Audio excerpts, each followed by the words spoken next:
Fargo police and firefighters were on the Red River in downtown Fargo early this morning, recovering a car that had slid down a hill and onto the ice. Police say the car initially hit a tree on 2nd Street, careened off that, down the hill and onto the ice. When the driver found he was stuck and couldn't drive the car off, well, he called for help. Luckily, he was not hurt. Hi, everyone. Thanks for joining us this afternoon. I'm Lisa Bedeau. Road conditions are improving this afternoon, but you may still find some slick spots out there. The fresh snow, along with some warmer temperatures, is creating some rough spots out on the roads. Let's check the travel map this afternoon. Improving from the morning, but you still see a few spots that you should be concerned with. Purple, of course, means snow on the road, slick areas. Yellow means ice, still icy north of Valley City. And blue means frost. Now, if we take a look at the Minnesota map, blue means roads are partially covered with snow or ice. So still just a smaller section now, but in the north to western part of the state, you need to take it easy. You can take another look at these road maps before you head out the door by going to valleynewslive.com. Click on the weather tab, then road conditions. Another heads up, if you're heading out the door, there's a temporary lane closure today on I-94 west of Fargo.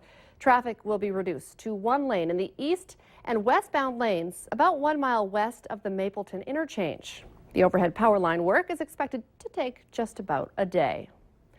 In some areas, it's kind of slushy out there. Kind of an odd sight for January.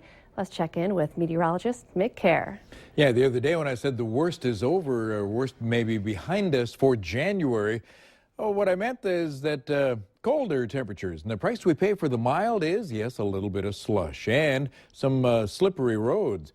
Roads in Fargo-Moorhead, at least I-94, just wet. That is all. Our sky, though, mostly cloudy. Got a little flurry activity happening up there in Manitoba. Some of that may develop in parts of eastern North Dakota as an area out there in Saskatchewan slides in. Worst weather today, Florida, at least North Florida, Georgia and Alabama, and then Tennessee moving into the Carolinas. Snow once again.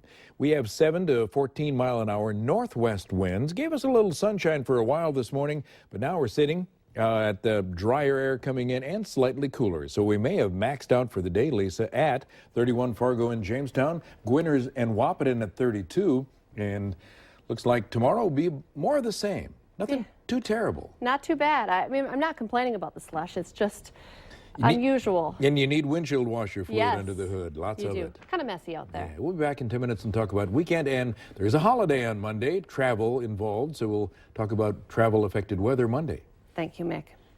New at noon, Target announced today that it will be stopping all operations in Canada and closing the country's 133 stores. Target's CEO says the Minneapolis-based company was unable to find a way to make a profit with Target Canada until at least 2021. Target Canada will keep its stores open during the liquidation process and is also working through the courts to make cash contributions of 70 million Canadian dollars, approximately 59 million US dollars.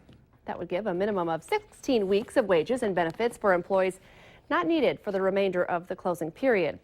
Target Canada employs more than 17,000 workers. The common theme was growth for the annual State of the Cities event held by the Fargo-Moorhead West Fargo Chamber of Commerce.